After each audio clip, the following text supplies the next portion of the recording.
येन हस्तावलम्बेन तारितोऽहं भवाम्बुदे तं महाश्रमणं वन्दे चन्द्रप्रख्यं सुशीतलं। तं महाश्रमणं वन्दे चन्द्रप्रख्यं सुशीतलम्। वर्तमान के तीर्थंकर युग प्रधान आचार्य प्रवर के श्री चरणों में सभक्ति वंदना। वंदनीय साध्वी प्रमुखा श्री जी, मुख्य मुनि प्रवर साध्वी वरिया जी, उपस्थित साधु साध्वी वृंद एवं धर्मानुरागी भाइयों और बहनों, इतिहास का घटना प्रसंग मध्यम पावा के राजा के दरबार में राजा का उद्यान पालक आता है और वो उद्यान पालक आकर राजा के सामने एक नया संवाद प्रस्तुत करता है। जब भी कोई नया संवाद आता है तो व्यक्ति में एक्साइटमेंट बढ़ जाता है, क्या नई बात है, क्या नई खबर हो सकती है। और उद्यान पालक कहता है कि राजन, हमारे क्षेत्र में भगवान महावीर का पदार्पण हुआ है। ये बात सुनते ही राजा का मन अत्यंत प्रसन्न हो जाता है कि कितनी विशेष बात है कि भगवान मेरे क्षेत्र में पधारे हैं, भगवान मेरे देश पधारे हैं।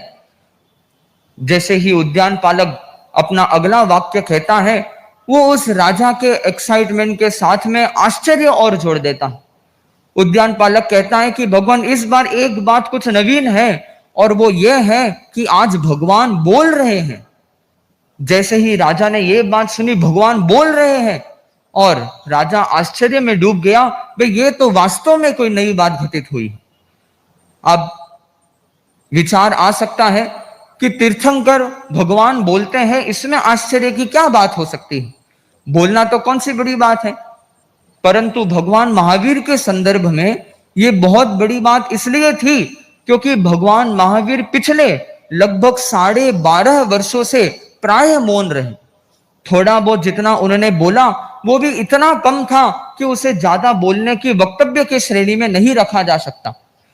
तो जो 12.5 वर्षों तक प्राय मौन रहा, आज वो बोल रहा है, आज वो मुखर हो रहा है, इसलिए ये राजा के आश्चर्य का विषय बन गया।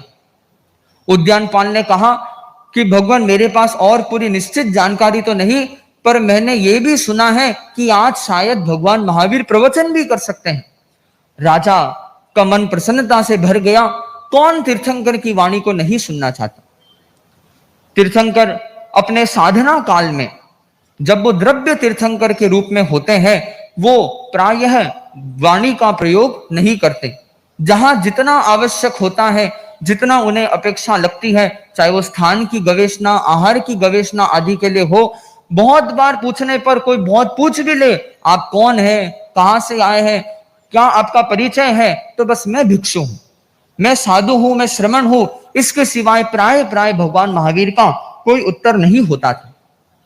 12.5 वर्षों की साधना के बाद ऐसा क्या घटित हुआ कि प्राय मौन रहने वाले भगवान मुखरित हो गए। इसका बड़ा कारण एक दिन पहले घटित होता है। मध्यम पावा का ये जो प्रसंग है, ये वैशाख शुक्ला एकादशी का था, और उससे ठीक एक दिन पहले वैशाख शुक्ला दशमी का वो दिन, वो कारण बना भगवान महावीर के मुखरित होने का। भगवान महावीर जब जाम्भी ग्राम के रिजु बालिका नदी के तट पर ध्यान मुद्रा में तल्लीन थे, गोदुही का आसन में ध्यान मग्न थे, उस समय में भगवान महावीर ने केवल ज्ञान को प्राप्त किया, और केवल ज्ञान प्राप्त करने के साथ में वे सर्वज्ञ सर्वदर्शी बन गए। वे अनंत चारित्र संपन्न और अनंत शक्ति संपन्न बन गए। अब उनकी साधना संपन्न हो गई, और इस साधना संपन्न होने के बाद में अब भगवान महावीर के पास मौन रहने का कोई प्रयोजन नहीं रहा। जब साधना संपन्न हो गई, जब जो लक्ष्य था वह हो गया, लक्ष्य पूरा हो गया, तो अब मौन किस लिए रहा जाए। साधना काल में तो भगवान महावीर के सामने बड़ा लक्ष्य था अपने घाती कर्मों को क्षय करने का, अब वो लक्ष्य नहीं रहा। आत्मा की उज्ज्वलता की दृष्टि से देखें तो एक तीर्थंकर और सिद्ध में आत्मिक उज्ज्वलता की दृष्टि से कोई फर्क नहीं है। जितनी पवित्रता एक सिद्ध आत्मा में होती है, उतनी ही पवित्रता एक केवल ज्ञानी जो 4 घाती कर्मों को क्षय कर देता है, उसमें भी उतनी ही पवित्रता होती है। तो ये पवित्रता पाने के बाद में अब मौन रहने का तो कारण रहा नहीं। अब प्रश्न उपस्थित होता है, ठीक है, मौन रहने का तो कारण नहीं रहा, फिर बोलने का क्या कारण रहा? साधु साध्वी तो बोलते हैं, ये भी उनकी साधना है। जब वो किसी को कुछ प्रेरित करते हैं, ये भी उनका शुभ योग है, ये भी निर्जरा धर्म है, तो उनके लिए तो ये साधना है। पर भगवान महावीर तो अपनी साधना संपन्न कर चुके, अब उनके बोलने की भी क्या आवश्यकता है? क्या अंतर होता है? जिस जीव ने इतने प्रबल पुरुषार्थ के साथ में गुण स्थानों की श्रेणी बढ़ते बढ़ते जब वो 13वें गुण स्थान तक पहुंच गया, अपनी भव यात्रा के अंत तक पहुंच गया, केवल एक कदम का अंतर होता है 14वें गुण स्थान तक। एक अयोग की साधना और हो जाए और वे सारे कर्म क्षीण करके वो जीव सिद्धत्व को प्राप्त कर लेता है। तो बस एक कदम दूर थे महावीर मुक्ति पाने के लिए, अयोग की साधना करके मुक्त होने के लिए। तो फिर क्यों उन्होंने देशना देना प्रारंभ किया? क्यों उन्होंने फरमाना चालू किया? क्योंकि हम उसे उनकी साधना का अंग तो नहीं कह सकते। इसलिए नहीं कह सकते क्योंकि अब साधना किस लिए करे? उनके अशुभ कर्म, आत्मा को नुकसान पहुंचाने वाले अशुभ कर्म तो सारे समाप्त हो चुके थे। तो इस प्रश्न पर चिंतन किया गया कि तीर्थंकर क्यों फरमाते हैं, वो क्यों बोलते हैं? तो वो फरमाते हैं तीर्थ की स्थापना करने के लिए। और ये तीर्थ की स्थापना करना ही एक अरहत को तीर्थंकर बनाती है। तीर्थम करोति इति तीर्थंकर है, जो तीर्थ के करता है, तीर्थ की स्थापना करने वाले होते हैं, वे तीर्थंकर कहलाते हैं। केवल ज्ञान की उपलब्धि से पहले हम उन्हें मात्र द्रव्य तीर्थंकर कह सकते हैं, हम उन्हें भाव तीर्थंकर नहीं कह सकते। 24 नामक जयाचार्य के ग्रंथ में भी विमल प्रभु को अपनी स्तुति का आधार बनाकर जयाचार्य श्री फरमाते हैं, विमल गृहवासे द्रव्य जिनेन्द्र था, दीक्षा लीधा भावे साध, केवल उपना भावे जिनेश्वर, भावे विमल आराध, साही भव शरण तिहारे हो। तो गृहवास में जो प्रभु होते हैं वे क्या होते हैं? वे द्रव्य तीर्थंकर, भाव रूप में गुणों की दृष्टि से तीर्थंकर नहीं होते, केवल ज्ञान के उत्पन्न होने के बाद वे भाव तीर्थंकर कहलाते हैं। प्राचीन व्याख्या साहित्य में भी कहा गया कि केवली काले तो तस्य उदय है। तो किसका उदय? केवली काल में वो भाव तीर्थंकर क्यों बन जाते हैं? तो उनके भाव तीर्थंकर बनने का कारण उनकी साधना को नहीं कहा जा सकता। भाव तीर्थंकर बनने का कारण में जो मूल निमित्त बनता है, ये बड़ा आश्चर्यकारी बात है कि इसमें मूल कारण भी उनका कर्म है। एक केवली अपने कर्मों के कारण तीर्थंकर बनते हैं, वरना तो कितने ही ऐसे जीव होते हैं जो बिना तीर्थंकर बने भी केवल ज्ञान प्राप्त करते हैं, सर्वज्ञ सर्वदर्शी बनते हैं, फिर अयोग की साधना करके मुक्त भी हो जाते हैं। परंतु भगवान महावीर आदि जितने भी ऐसे तीर्थंकर हुए हैं, वे सारे तीर्थंकर इसलिए तीर्थंकर बनते हैं क्योंकि इसकी प्रक्रिया पिछले जन्मों से चल रही। कोई भी तीर्थंकर उस जन्म में ही उस कारण को उपलब्ध नहीं करता कि वो तीर्थंकर बन जाए।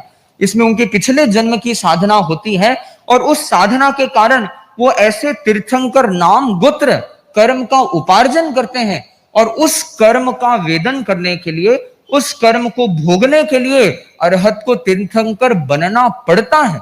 तो जब तीर्थंकर तीर्थ की स्थापना करते हैं, ये उनकी साधना नहीं, ये उनकी एक तरह से कही जा सकती है उनकी नियति। आचार्य तुलसी ने अपने एक पुस्तक में इस बात को लिखा और कहा कि अरहत द्वारा तीर्थ की स्थापना करना एक नियति है। नियति अर्थात ये उनके ऐसे निकाचित कर्मों का फलोदय है, ऐसा विपाक है कि उन्हें तीर्थंकर बनना पड़ता है, क्योंकि घाती कर्म तो क्षय हो गए और बाकी जो निकाचित कर्म ऐसे होते हैं उसे मॉडिफाई नहीं किया जा सकता। उसके प्रभाव को, उसकी स्थिति को, उसके अनुभाग को न बढ़ाया जा सकता है न घटाया जा सकता है।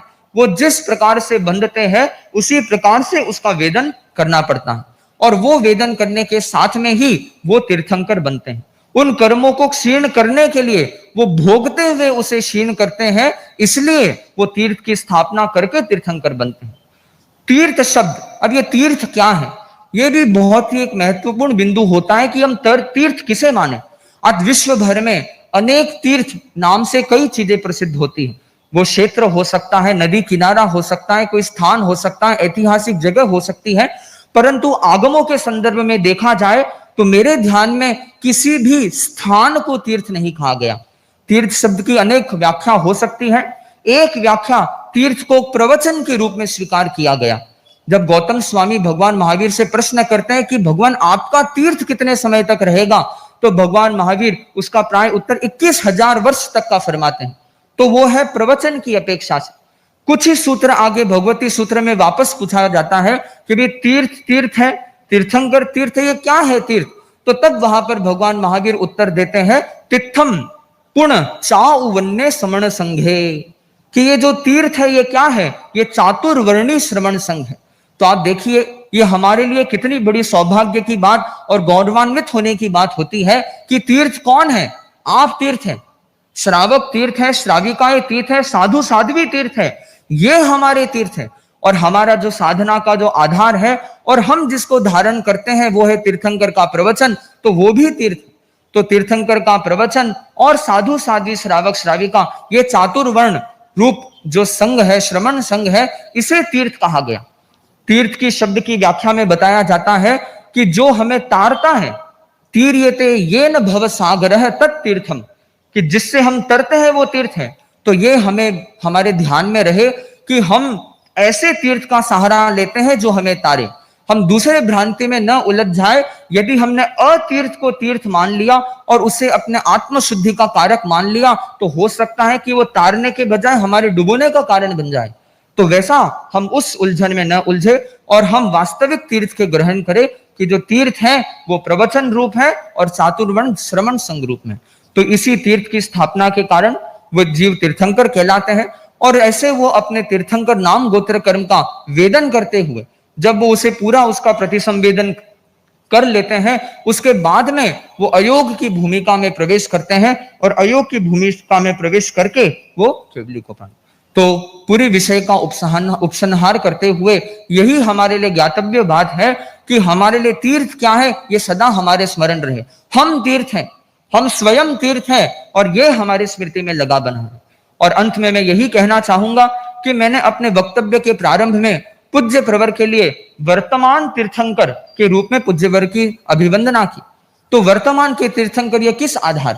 तो तत्व ज्ञान की दृष्टि से जो तीर्थंकर नाम गोत्र कर्म होते हैं वे भी निकाचित भी हो सकते हैं और दलित भी हो सकते हैं।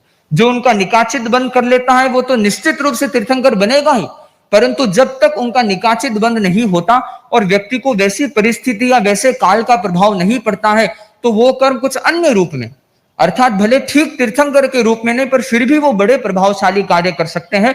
और मैंने ऐसा संतों से सुना है, जैसे एक उदाहरण स्वरूप में मंत्री मुनि मुनिषी मगन लाल जी स्वामी वो फरमाया करते थे कि जो ऐसे कर्म प्रकृतियों का उपार्जन करता है वो ही व्यक्ति तेरापंथ का आचार्य बन पाता है। यही कारण था कि हम वर्तमान के तीर्थंकर को वंदना करते हैं इसी भावना के साथ। ओम।